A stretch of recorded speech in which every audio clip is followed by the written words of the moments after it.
What's going on, everyone? Welcome to a Saturday edition of Back Your Play with Q. As always, I'm your host, Rich Quinones. Check us out on the YouTube channel. You guys have been amazing with the engagement and the subs and the comments at Rich Q on Q across social media, Twitter, IG, and you can find us everywhere, just like you can find my good friend and our guy, our NFL guru, who is now officially, this is the second week in a row, I can keep saying he's rolling along. Lloyd That's Vance, right. host of Lloyd Vance's Insider Football. I love the sound of that. The Duke loves the sound of that on Broad Street South Network, and of course 102.9 The Game Online. What's going on, brother?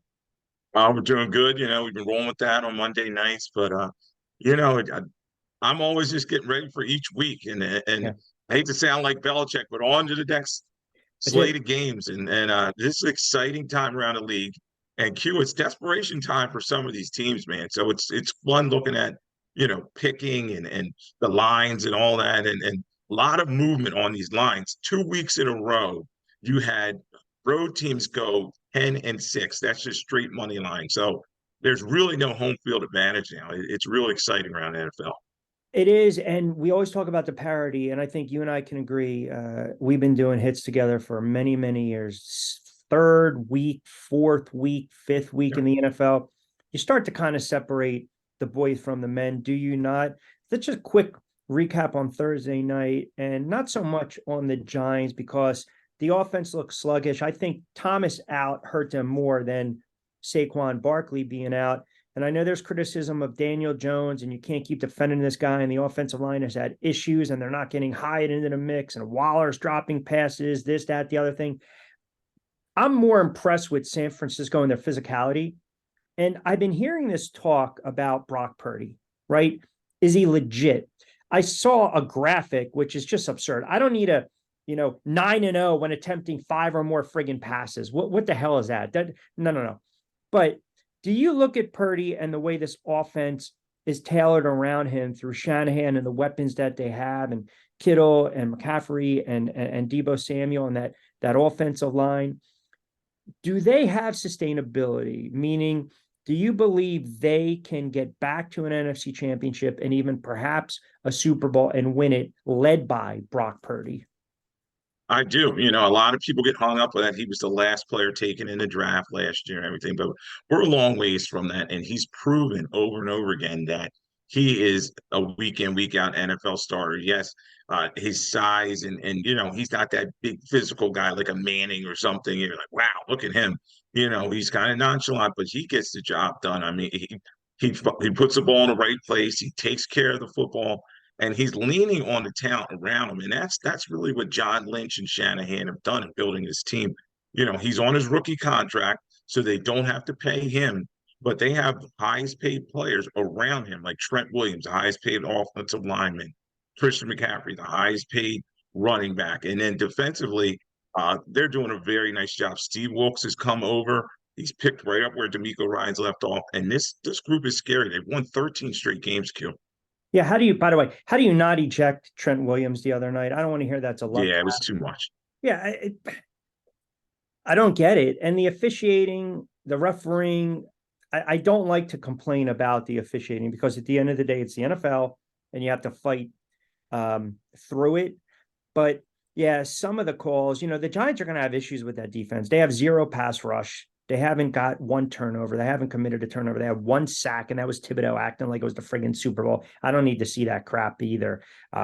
So the Giants get some rest. They'll have Seattle on Monday night. Not this Monday night because we get the double dip, which we will get into. All right, so as you start to look at these games right now, let's get into the Titans and the Cleveland Browns. Cleveland right now laying 2.5. They lose Chubb. They bring back Kareem Hunt.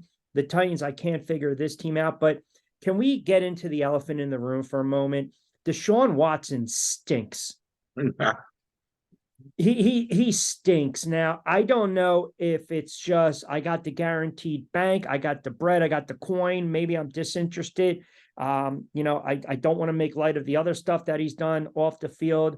I don't, but he seems very disinterested and he's not seeing the field. He's very tentative. His throws are all over the place. He's not reading the defense. And all I'm hearing is people come at me talking about, well, it's the offensive line. It's the offensive line. Now, this guy sucks right now. He is not he is not a franchise quarterback. And the problem is, and correct me if I'm wrong, how much was that contract? I think it was 260 million Okay, 260.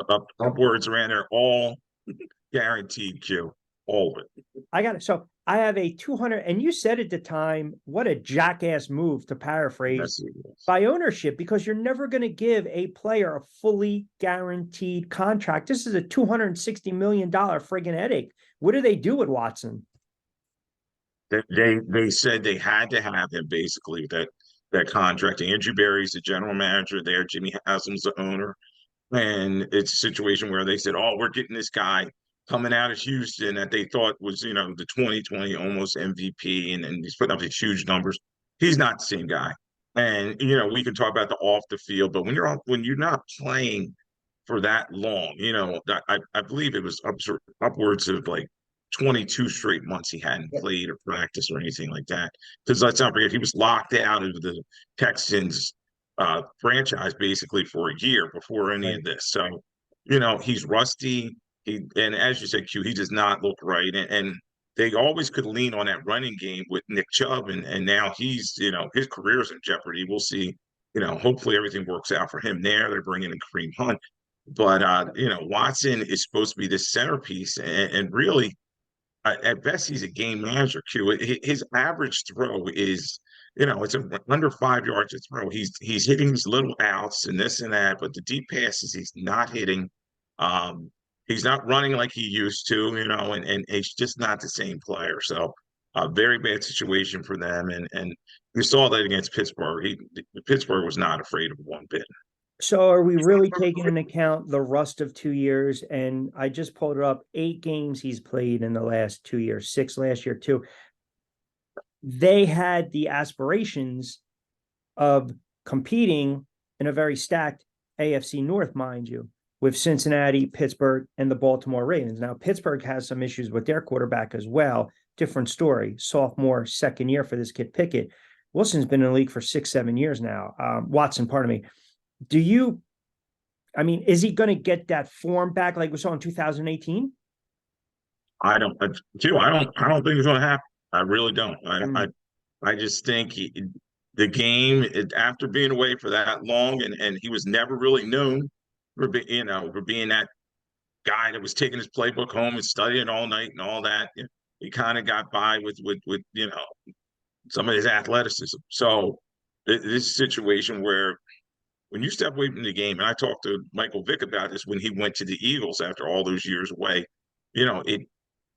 some guys, it just doesn't come back. You know what I mean? It's just very hard to come back after all that time away. Yeah, you can work with a trainer and all that, but football's different, especially for the quarterback, because you got to hit the playbook. You got to understand your teammates. I don't think him and Cooper are on the same page, to be honest with you. And he's another guy that they kind of brought in, and where does he fit? So, the Browns, I hate to say it, the Browns are the Browns. They're always seem to be a mess, and they just can't get it right, man. Yeah, and they're laying 3 with the hook, 3.5. I don't like them in this game, even though I don't trust the Titans. This is kind of my look, but don't touch game. But to your point, too, that loss of Nick Chubb is monumental, man, because we don't know what Kareem Hunt's going to bring back to the table. Like we don't know if he was sitting on the sofa, what conditioning, the shape, and everything. But the other thing is, they were able to throw that kid in there the other day. What was the kid? Ford, who played relatively well. But when you don't have Chubb back there, you can't keep that run defense honest. So I think, listen, I think they're in for a long, long season. All right. So I want to highlight a couple other games that. Yeah, I throw my pick in there. I think the Titans win that one, and they cover it, and they take that 3.5. So I think the Titans win that one. You like them outright or just covering? Yeah, I like them outright because Tannehill, as much as I killed him after week 1, he's playing a lot better now, and Henry's a little banged up, but I think Henry has a field day on that defense, and then it just goes from there. So I see Titans in that one. That's not a bad play. I might actually hit it on the money line now. See, I'm easily influenced. How about the Saints and the Packers, right? You look at some of the numbers that Love's been putting up. Green Bay's at home, so they had 2 on the road to start the season. New Orleans, pleasant surprise. I think, though, to the faithful of the Saints, they would look at Carr and say, okay, not playing as well as we thought he would. It's just 2 weeks. But mind you, they're 2-0. They go on the road against the Packers. Not a bad 1 o'clock kickoff game and matchup. Yeah, this is an interesting one because you have Green Bay, who started hot in week one, and last week they kind of fizzled out, and they're trying to figure out, how to play. I don't think Aaron Jones is going to play in this one with that hamstring injury, and you have Christian Watson, who also has a hamstring. He's probably not going to play. Jordan Love playing very well, 3 touchdowns first 2 games, in both of those battles. So interesting one because we know all the teams that started 2-0 last year made the playoffs. So the Saints are trying to make that push. And everybody's always talking about the Saints offense with Carr, but you really have to look at their defense. Their defense is one of the better ones in the league. They haven't allowed over 20 points in 10 straight games. So, their group by Demario Davis, they do a good job getting after quarterback. I think in this one, you're going to see Jordan Love make a mistake here or there. So I'm going to go with the Saints in a surprising win. Watch for a lot of Taysom Hill in this one. So it should be a fun game to watch and could be maybe a playoff preview. Seems like a wild card type of game to me. Yeah, I'm kind of leaning towards New Orleans too, just because when I compare the quarterback play, and Green Bay's happy to be home. They start the season off with 2 games on the road, which is always tough for a young quarterback. Denver and Miami. Miami's laying 6.5. I think Miami, once they start rolling with their offense, I mean, people are already talking about, hey, hit this one high, hammer the over. I'm not so sure because I'm not really a fan of what Denver is doing with that offense. And I feel as though we've mentioned this multiple times, right? Sean Payton and Russell Wilson are not on the same page, period. I don't need to be covering the team. I don't need to be around the team. I don't need to be in Mile High smoking and joking in Denver. I don't need to be in the locker room. It's the litmus test. The eye test tells you that Russell Wilson is not comfortable in this offense, and Peyton's patience is wearing thin. I look at this game, maybe I tease it down and bookend with another game, but I had my guy, Professor Shine, said the other day, he came on, he said, hold on a second. Denver and the points. Miami is going to start to come back down to earth, and Denver at 0-2 is the more desperate team. So he likes Denver and the points in this one. Now, I like Miami to win the game. I'm not sure if they cover, but I'm just not a fan of what Denver is doing. Now, Q, I saw this at 6.5 on my service. I'm not sure what you have there. That's Miami by 6.5. So, Yep. I just say Miami. This is their time. Q. They finally become that team that can beat people up in terms of Tua. A lot of people are just, and I was one of them. I didn't believe in him going to the season, and he has just harnessed that explosiveness around him, particularly Tyreek Hill. Hill's playing very well, and then you get him into space. I know they're going to try to shadow him with Surtain Jr., and we'll see if Surtain's able to cover him. But you talk about Denver on the other side of it. I agree with you that you're seeing. So, all right, already they're butting heads. It's only been 3 weeks or so, and Sean Payton, they traded for him, so they're expecting a lot out of him. And then he's like, "Look, Russ, this is not the Russ. So you're on the Broncos, and I need you to be the leader. I need you to not turn the football over, and something is amiss with that Broncos offense. If they were smart, they would lean on Williams and Pirine and run the ball and kind of go from there. But I think that Miami gets a big lead due to their explosiveness with Mostert and the rest of the guys, and then they just kind of win it on the end, But I think they will win and cover that number, so they'll probably win by a touchdown. So you have to slow down Miami's offense, right? Because we know Tua gets the ball out of his hands extremely fast. I'm not impressed by Denver's pass rush. So you almost get the sense they're going to actually have 4 guys strip back, extra man and coverage, because Miami kills you on those intermediate, those slant routes coming across. Yeah. I think that's going to be hard to stop. I can see Miami putting up 25 plus points. But if you go back to the opening drive for the Broncos in week 2 against Washington, they had a 2nd and 2. I pulled it up, a 2nd and 2 at Washington 5-yard line. They had an 8-yard run by Mins. The play clock had to reset to 40. Mins picked himself up from the ground on the far sideline. If you went back, the CBS broadcast at the time, they brought up the camera fixed on Payton. Sean Payton then started to relay the play in with 30 seconds left on the clock. at 23, 24 seconds left on the clock, the players start to trot on the field.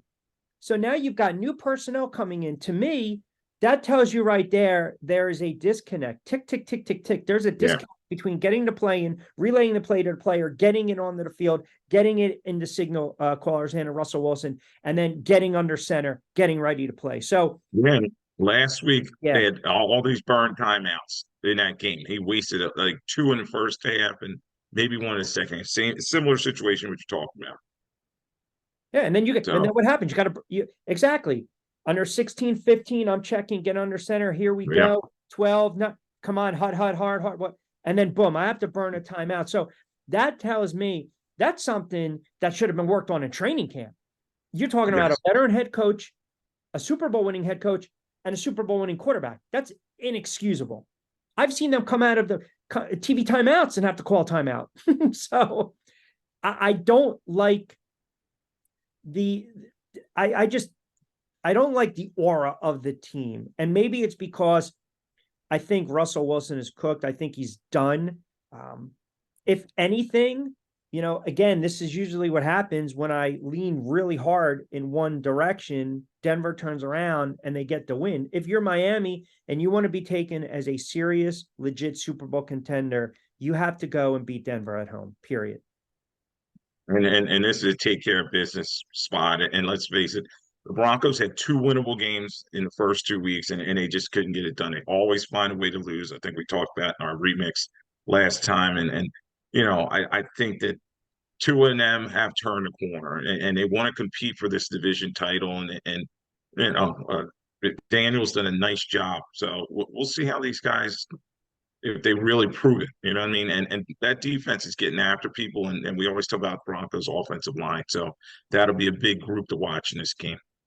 Saturday edition of Back Your Play with Q. I'm your host, Rich Quinones, our NFL insider, Lloyd Vance, also a host of Lloyd Vance's Insider Football on Broad Street South, and of course, 102.9 The Game, kind enough to join us. We're taking a look around week 3 and the lines, the trends, and of course, a little insight and some analysis. And we're brought to you by our good friends over at Play It Again Sports. They got new Cleveland drivers and wedges in the store as we speak. You can shop online or, of course, walk up and go inside. You mentioned, finding a way to win games and not losing close games. Kind of been the MO of the Chargers.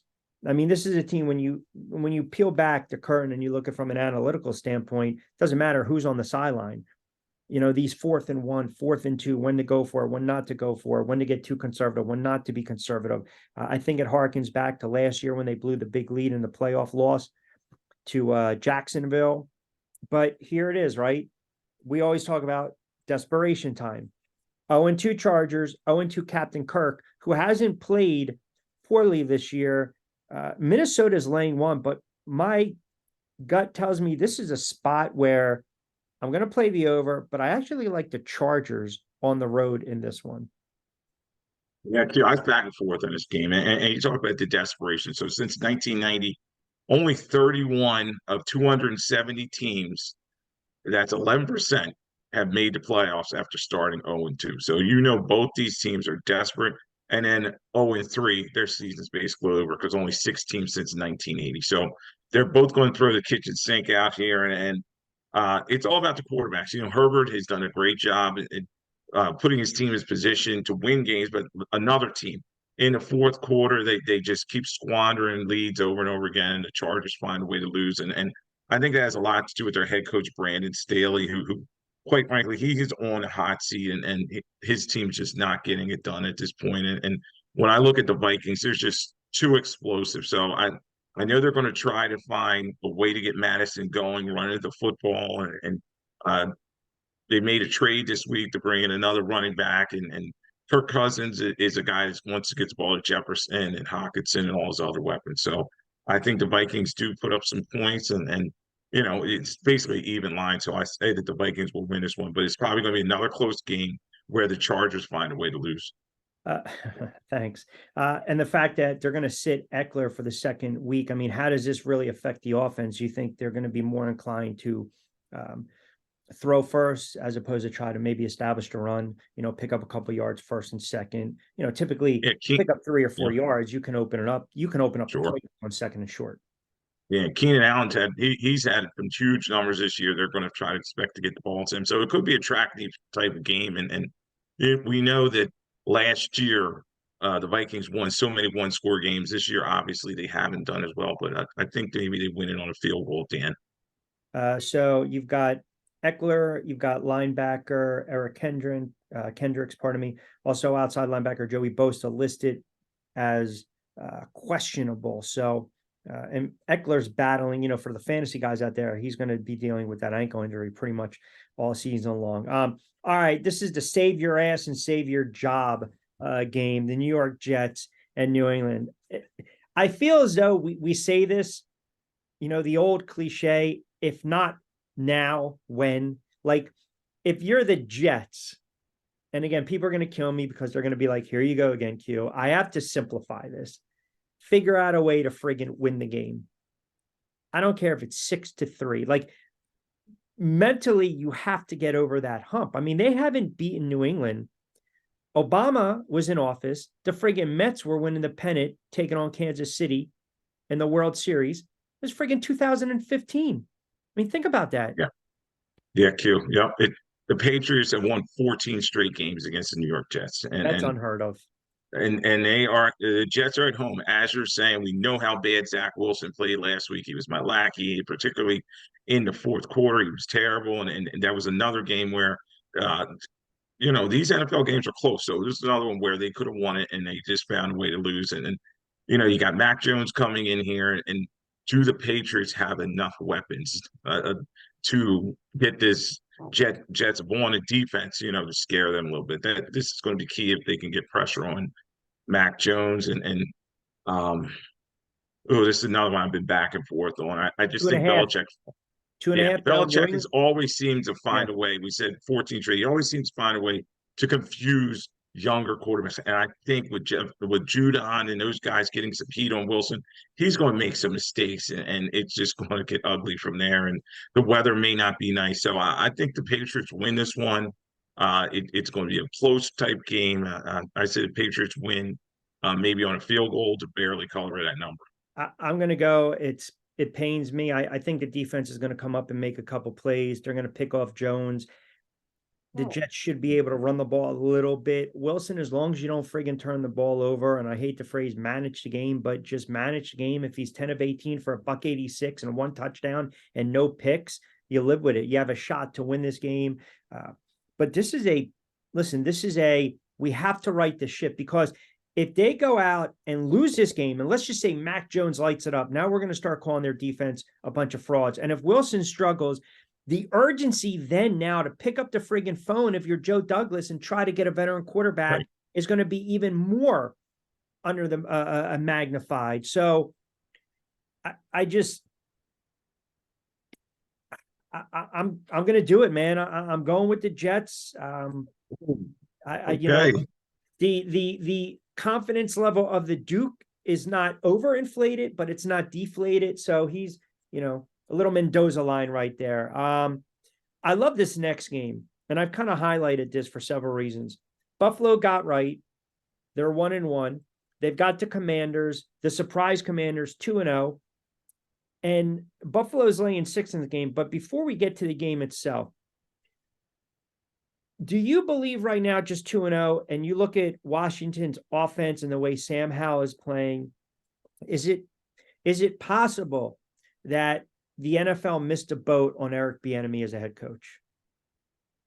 Well, I mean, I think he should have had his opportunity when you talk about guys like we talk about Brandon Staley and Eberflus struggling with the Bears, how these guys get jobs. And I'll talk about Gannon in Arizona. But yeah, you think that the enemy should have had his opportunities, and he's kind of proven it. He's doing some great job working with Hal, who's has a few no yes moments in games, but he's been a pretty solid young starter in these games, and they're 2-0. We know last year all 6 teams 2-0 made the playoffs, and Yeah. Washington's feeling very good. And that defense in particular, you got Payne, you got Allen, you got Young.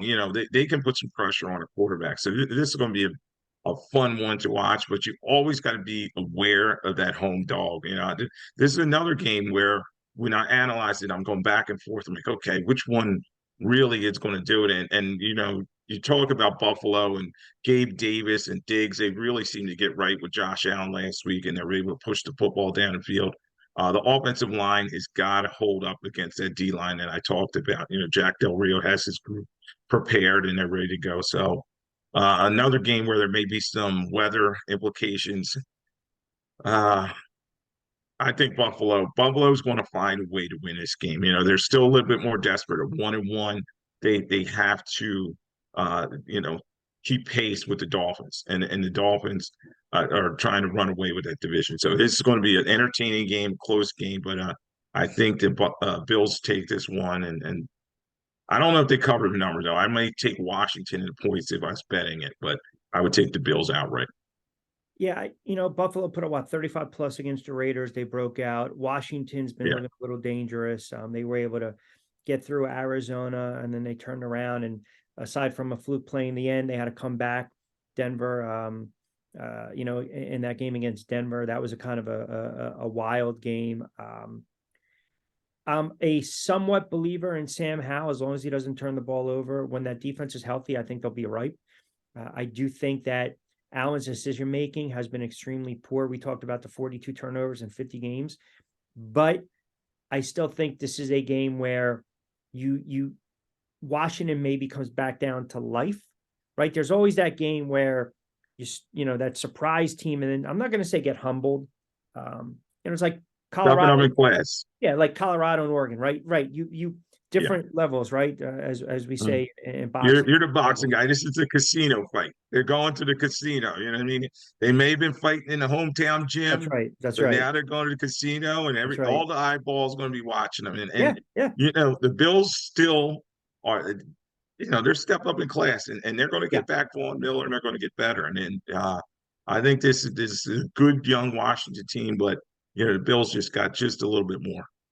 It's a big game for both teams. I think it's more of a big game for Buffalo because you want to say, okay, can we build upon that win against the Raiders? Bears and the Chiefs. The only reason I bring this game up, Chiefs are laying about 12.5, 13. I think it'll close. It's pretty much set, locked in, marinating right where it's at. But the Bears, you had that very bizarre story where the defensive coordinator resigned. You're hearing all these conflicting reports. Was it health? Did the FBI raid his home? I mean, anytime you hear about the FBI raiding the home and taking, when they do that, chances are they're taking a laptop, which God forbid, you can only think of, you don't want to think of certain things in that regard. But whatever the case is, you got the quarterback coming out,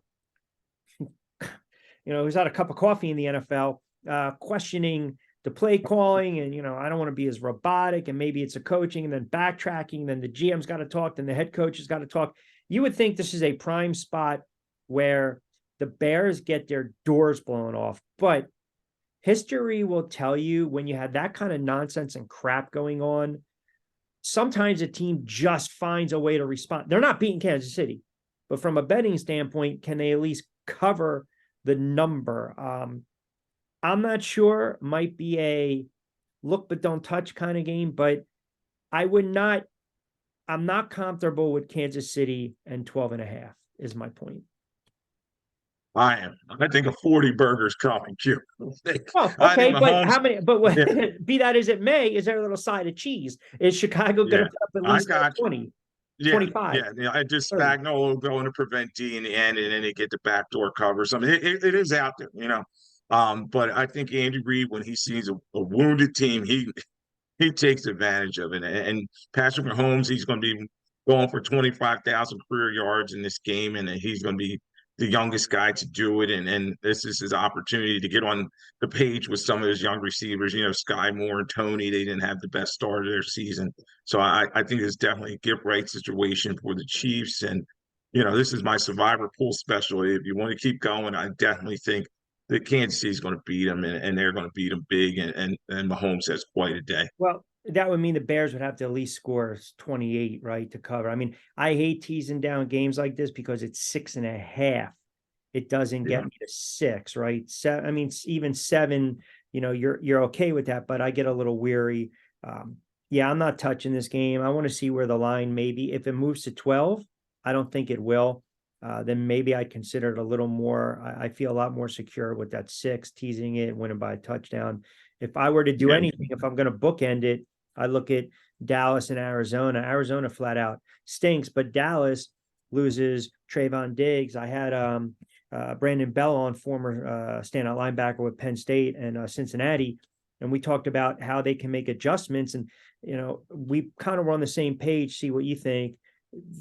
They're going to have to get that pass rush going. Listen, Arizona showed a lot of heart that first half. Teams that typically start to tank, they will play tough for a quarter or two. But like we saw last week, they faltered in the second half, and the Giants took advantage of it. Maybe this is a 17-6, 23-10 game going into the halftime or the fourth quarter.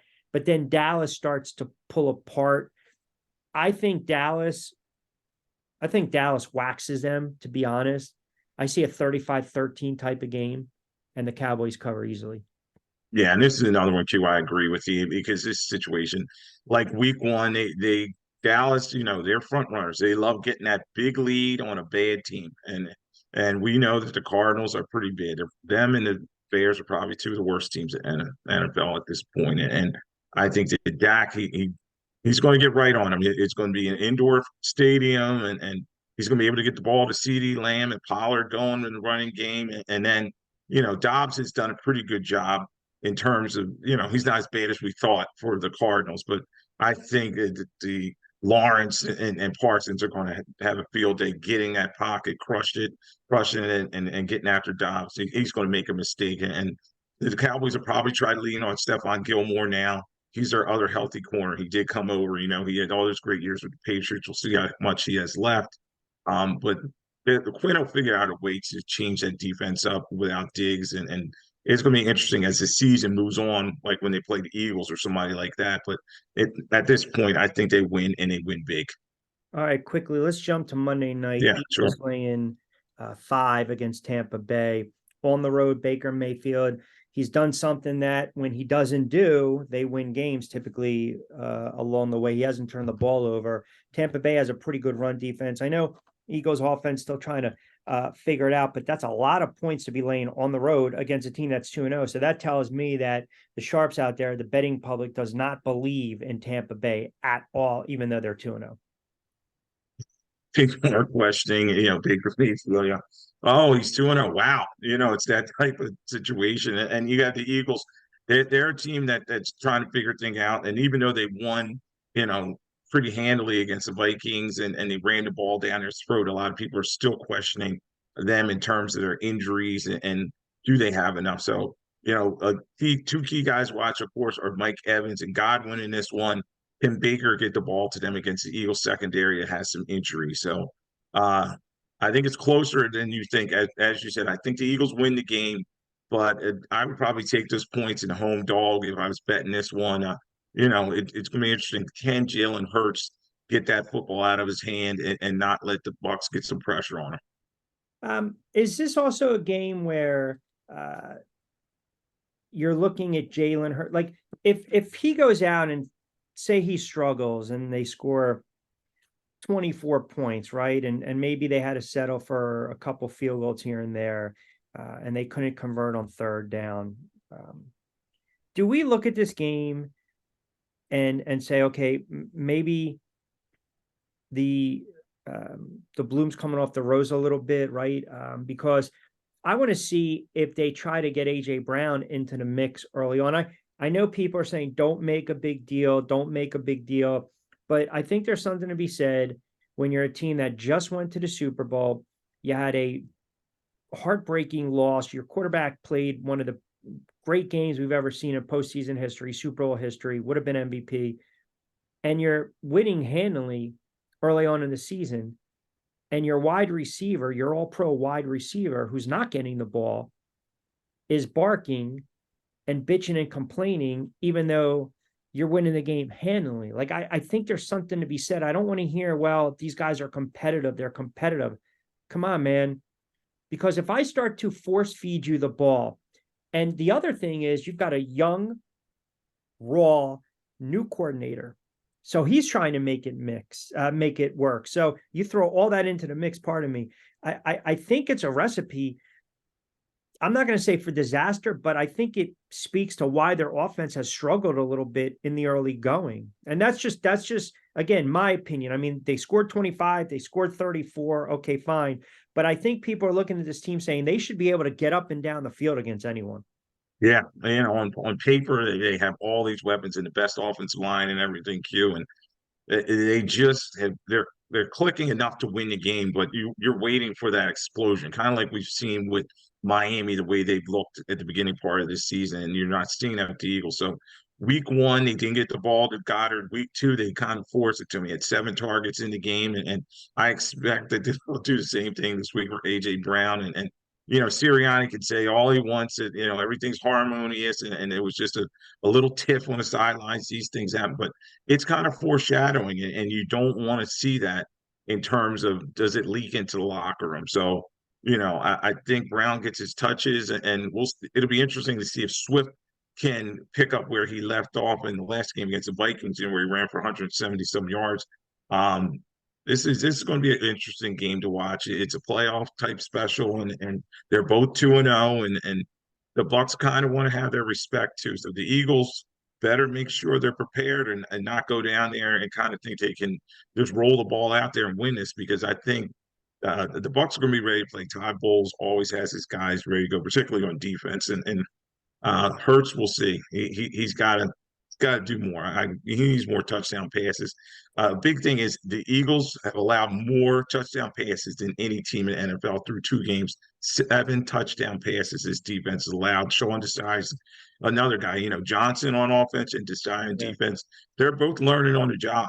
Yep. And they're going to have to do better, because there are high expectations for this Eagles team. All right, put a bow on it. Cincinnati 0-2. Burrow status still in doubt. I pick Cincinnati to represent the AFC to go to Super Bowl to win the Super Bowl against the Lions. Rams 1-1. I think a lot of people are jumping on the Rams in this spot because Burrow's nicked up. That line has dropped. I think it opened at 6.5. It's now sitting at 3. My Cincinnati Bengals, man, they're in trouble here. They no Burrow. That's it. No bueno. It's no good. Yeah.